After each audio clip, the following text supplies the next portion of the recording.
Hello दोस्तों, आज हम लोग यूपी टीजीटी एलटी का महत्वपूर्ण बुक जो ओल्ड बुक है कोऑर्डिनेट ज्योमेट्री उसको पढ़ना शुरू करेंगे।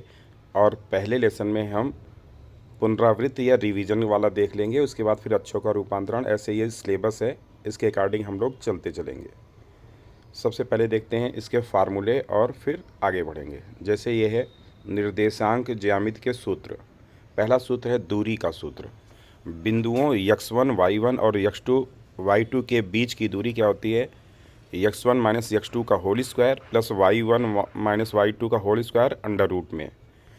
और विभाजन का सूत्र क्या हो जाता है, जिसको हम सेक्शन फार्मूला कहते हैं, m1 x2 plus m2 x1 अपान m1 प्लस m2 और m1 y2 plus m2 y1 अपान m1 प्लस m2। बाह्य जब विभाजन करेगा तो माइनस कर देंगे। त्रिभुज का क्षेत्रफल 1/2 x1 y2 minus y3 plus x2 y3 minus y1 plus x3 y1 minus y2। अब सरल रेखाओं वाला देख लेते हैं। x अक्ष का समीकरण होता है y बराबर 0, y अक्ष का समीकरण x बराबर 0, x अक्ष के समांतर रेखा का समीकरण y बराबर b, y अक्ष के समांतर रेखा का समीकरण x बराबर a। प्रवणता रूप होता है y बराबर mx प्लस c और m बराबर क्या होता है tan थीटा। अंतःखंड रूप में x upon a plus y upon b बराबर 1 होता है। लंब रूप x cos alpha plus y sine alpha बराबर p। x dash y dash से होकर जाने वाली रेखा का समीकरण y minus y1 dash m x minus x1 dash. 10वां x डैश y डैश तथा x डबल डैश से होकर जाने वाली रेखा का समीकरण वही हो जाएगा y double dash minus y dash अपान x double dash minus x dash. दो रेखाओं के बीच का कोण tan inverse m1 minus m2 अपान 1 प्लस m1 m2। दो रेखाओं के समांतर होने का प्रतिबंध m1 बराबर m2 हो जाएगा, मतलब दोनों के स्लोप बराबर हो जाएंगे तो समांतर हो जाएगी। और लंब कब होगा? जब m1 इंटू m2 का मान -1 हो जाएगा। तो इतना तो ये फार्मूला था। अब वे विषय परिचय में इसमें मेन चीज़ देखते हुए आगे बढ़ जाएंगे हम। चिन्ह परिपाटी, ये पता है कि निर्देशांक वाला है।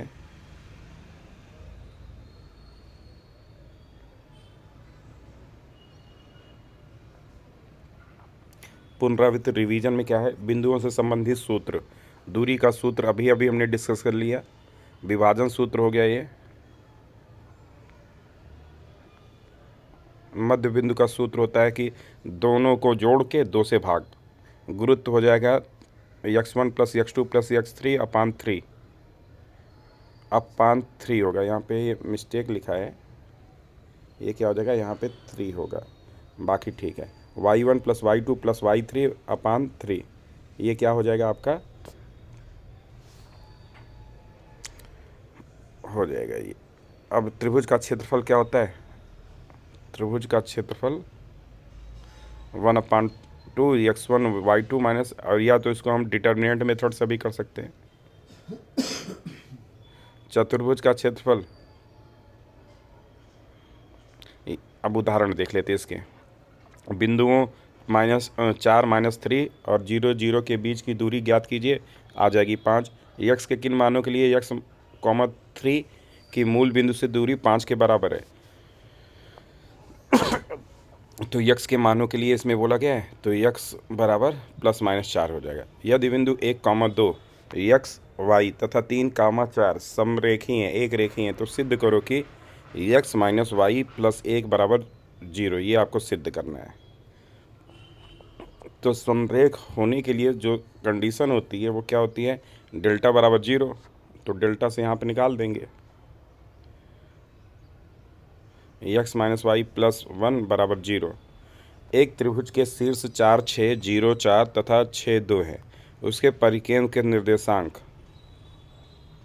ये आपके हो जाएंगे 3,3। कैसे? क्योंकि दोनों से AP बराबर BP बराबर CP होना चाहिए। सिद्ध कीजिए कि बिंदुओं AB, CD, A minus C, B minus D के समरेख होने का प्रतिबंध क्या है? AD इक्वल टू BC है।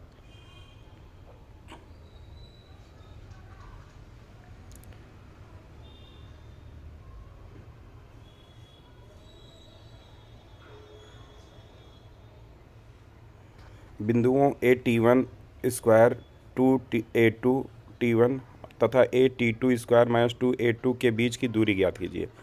और सिद्ध करना कि ये सारे प्रश्न आसानी से आपके किए जा सकते हैं। एक त्रिभुज के शीर्ष इतना है तो उस माध्यिका की लंबाई ज्ञात कीजिए जो 4,6 से सामने वाली भुजा पर खींची गई है। यदि बिंदु ABC के निर्देशांक इतना है तो कितना होगा ये? ठीक है,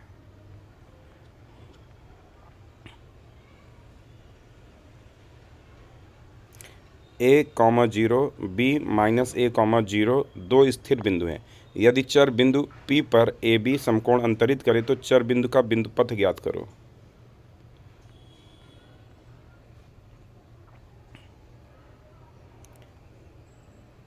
अब सरल रेखाओं के एक रूप। x और y में एक घातीय समीकरण सदैव एक रेखा निरूपित करता है। निर्देशांकों के समीकरण y बराबर 0 x बराबर 0 हो जाएगा। x अक्ष के समांतर दूरी c तथा -c पर स्थित रेखाओं के समीकरण y बराबर c, तो ये हो जाएगा। ठीक है, अंताखंड रूप में x upon a plus y upon b बराबर 1 हो जाएगा। प्रवणता के रूप में y बराबर mx प्लस c, थीटा बराबर 0 होगा तो y बराबर c हो जाएगा।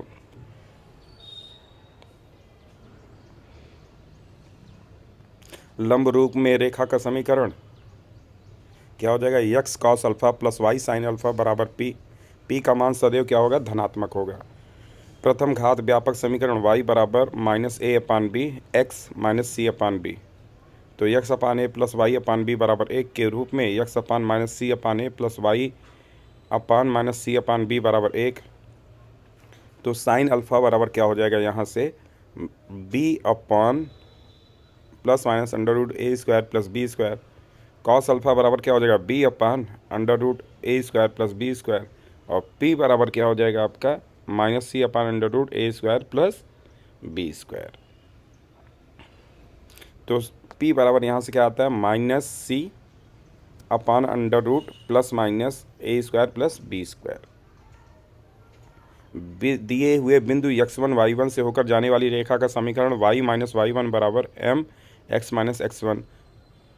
दिए हुए बिंदुओं से होकर जाने वाली रेखा समीकरण y माइनस y1 बराबर y2 माइनस y1 अपान x2 minus x1 x minus x1। तीन बिंदुओं के संरेख होने का प्रतिबंध, मतलब AB और BC की प्रवणता समान हो जाए।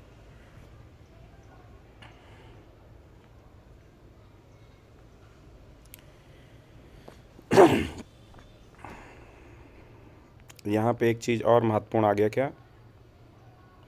दो दी हुई सरल रेखाओं के प्रतिच्छेदन बिंदु ज्ञात करना। माना दी हुई सरल रेखाएं AB और CD के समीकरण A1x प्लस B1y बराबर प्लस C1 बराबर 0, A2x plus B2y plus C2 बराबर 0। इन रेखाओं का कटान बिंदु P है। तो क्या हो जाएगा आपका? B1C2 क्रॉस मल्टीप्लाई करके निकाल देंगे B1C2, इससे डायरेक्ट आपका आंसर भी आ जाता है जो एक रेखीय समीकरण रहते हैं। B1C2 माइनस B2C1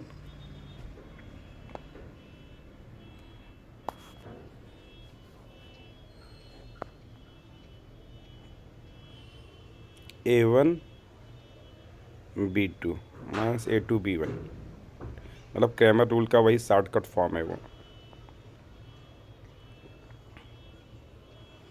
यदि दोनों रेखाएं समांतर होंगी तो क्या हो जाएगा? समांतर रेखाएं अनंत पर मिलेंगी। A1 अपान A2 बराबर B1 अपान B2 हो जाएगा। तीन सरल रेखाओं के संगामी होने का प्रतिबंध क्या है? प्रतिबंध हो जाएगा A1 B2 C3 minus B3 C2 plus B1। इसमें भी वही क्रैमर वाले कॉन्सेप्ट से इसको सॉल्व कर दिया गया है। दी हुई रेखा के लंबवत रेखा का समीकरण AX plus BY plus C बराबर 0 पर लंब रेखा का समीकरण BX माइनस AY। ये इंपॉर्टेंट लाइन है। यहाँ से क्या हो जाएगा? रेखा AX plus BY plus C बराबर 0 पर लंब रेखा का समीकरण क्या हो जाएगा? BX minus AY plus lambda equal to 0। दी हुई रेखा के समांतर रेखा का समीकरण, ये लंबवत का था, अब समांतर का। समांतर में केवल कांस्टेंट चेंज हो जाएगा, बस C की जगह पे लेमडा कर दिया है।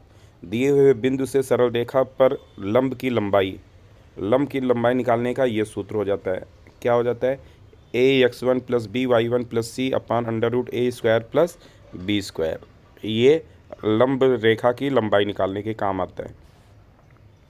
उसके बाद मूल बिंदु से लंब रेखा की लंबाई क्या हो जाएगा, सी upon under root a square plus b square. दो सरल रेखाओं के बीच का कोण थीटा बराबर tan inverse m1 minus m2 upon 1 plus m1 m2।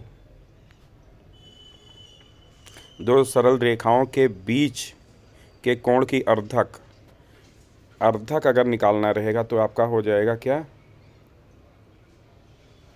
a1x plus b1y plus c1 upon under root a1 square plus b1 square equal to a2x plus b2 square, और दोनों को फिर इक्वल कर देना है। यदि मूल बिंदु से रेखाएं x cos alpha minus y cosec alpha बराबर a और x cos theta minus y sine theta बराबर a कॉस थीटा हो तो डाले गए लंबों की लंबाई क्या हो जाएगी, क्रमशः p और p डैश हो जाएगी। तो 4p square plus p dash square equal to a square. मूल बिंदु से लंब रेखा की लंबाई निकाल लेंगे और इसको इक्वल कर देंगे। यदि रेखा L plus M plus N बराबर 0 हो तो सिद्ध करो कि रेखाएं LX plus M y plus N बराबर 0, MX plus N y plus L बराबर 0 तथा NX plus L y plus M बराबर 0 संगामी हैं। रेखाएं तीनों को जोड़ देंगे और 0 आ जाएगा तो हमारा संगामी प्रूफ हो जाएगा। रेखाएं 3x माइनस 2y बराबर 1 और 6x प्लस 9 बराबर 4y के बीच की दूरी। अब बीच की दूरी निकालना है तो हमको सबसे पहले क्या करना पड़ेगा, रेखाओं के बीच की दूरी OM निकालना है। तो मूल बिंदु से हम क्या करेंगे, लंब निकाल लेंगे। मूल बिंदु से मतलब OM पहले निकालेंगे फिर ON, फिर दोनों को जोड़ देंगे। लंब रेखा की लंबाई हो जाएगी इसका 0, हाँ भाई ax1 plus by1 plus c अपान ए स्क्वायर प्लस बी स्क्वायर। उसी फार्मूले से इसको कर देंगे, आंसर हमारा आ जाएगा।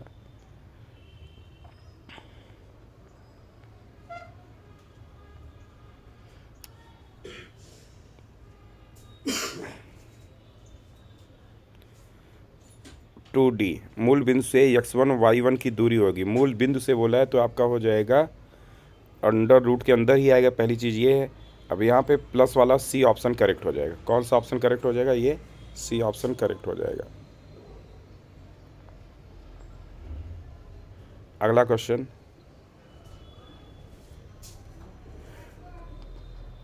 त्रिभुज ABC के शीर्ष है, त्रिभुज का क्षेत्रफल क्या होगा। त्रिभुज का क्षेत्रफल, तो त्रिभुज के क्षेत्रफल के लिए सबसे पहले हम दो तरीके से कर सकते हैं। मान लीजिए कोई त्रिभुज है, ये एक मिनट, मान लीजिए कोई त्रिभुज है, ये A 0,0, ये B 0,4 और ये C 4,0। तो यहाँ बीच में हम इसकी माध्यिका खींच देते D। तो D का निर्देशांक हम निकाल लेंगे। कैसे निकालेंगे D का निर्देशांक, D का निर्देशांक इन दोनों को जोड़ के 2 से भाग कर देंगे तो ये आ जाएगा D का 2,2 आ जाएगा। क्या आ जाएगा, D का 2,2। तो AD निकालेंगे, AD की दूरी तो हो जाएगा हमारा 2 का वर्ग 4, 2 का वर्ग 4, 4 4 जुड़ जाएगा तो आ जाएगा 2√2। AD आ गया अपने पास 2√2। और BC निकाल लेंगे, BC क्या हो जाएगा, 4 का वर्ग 16, 16 16 32, 32 का 16, 4√2 आ जाएगा। ये भी क्या आ जाएगा, 4√2, 4 गुणे √2, ये भी गुणे में आ जाएगा और 2 से भाग कर देंगे तो ये कितना आ जाएगा, 4 दूनी 8। आंसर हमारा आ जाएगा ये 8। मूल बिंदु से होकर जाने वाली रेखा होगी। मूल बिंदु से जाने वाली रेखा क्या हो जाएगी भाई, रेखा का व्यापक समीकरण क्या होता है, ax प्लस by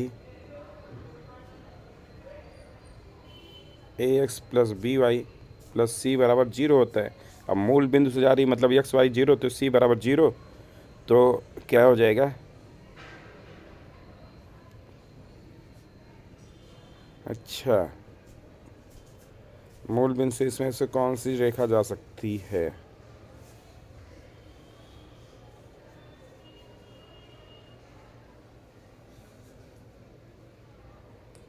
तो इसका ऑप्शन डी हो सकता है, डी ही है। अब अगले एग्जाम्पल को आएंगे, देखेंगे।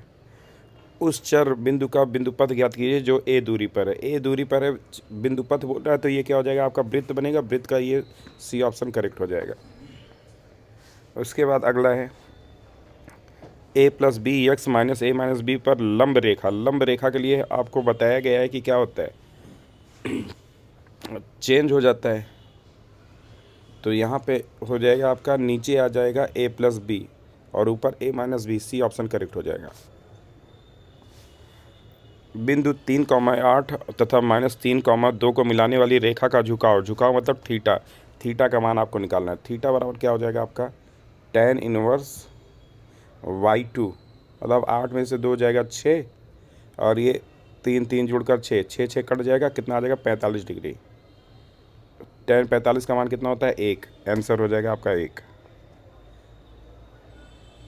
सी ऑप्शन करेक्ट हो जाएगा।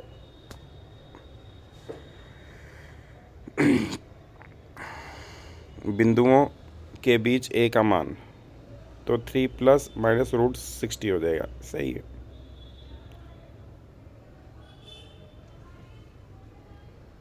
अब यहाँ पे क्या है, किसी त्रिभुज के शीर्ष है तो रेखा का समीकरण ज्ञात करना है। झुकाव निकाल के कर देंगे। किसी समांतर भुजा के विपरीत ये हैं तो इनके विपरीत विकर्णों के होंगे।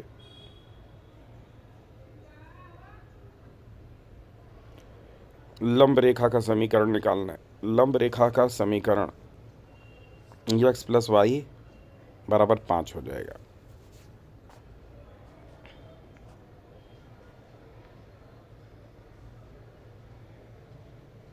एक वर्ग का विकर्ण 7x + 5y = 35 का भाग है जो y अक्ष से अंतःखंडित है। दूसरे विकर्ण के सिरे ज्ञात करने हैं आपको।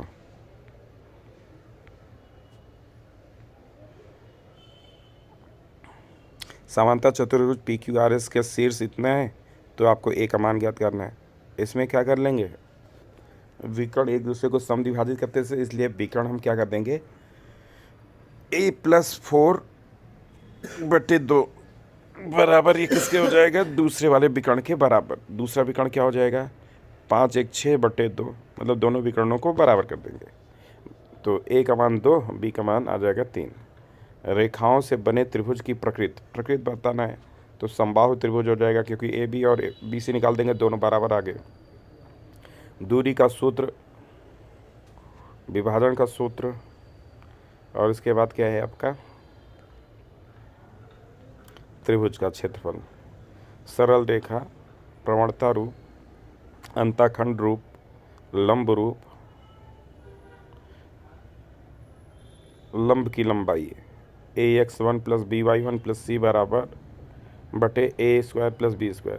कोणों के अर्धक का समीकरण, ये वाला इंपॉर्टेंट ज़्यादा है। कोणों के अर्धक का समीकरण ax1 + by1 + c1 / √a² a1² + b1² = +-a2x + b2i + c2 / a2² + b2²।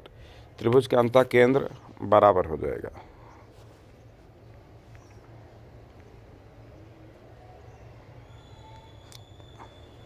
तो इस स्वाध्याय में बस इतना ही। अगले लेसन को हम अगले वीडियो में करेंगे। तब तक के लिए धन्यवाद।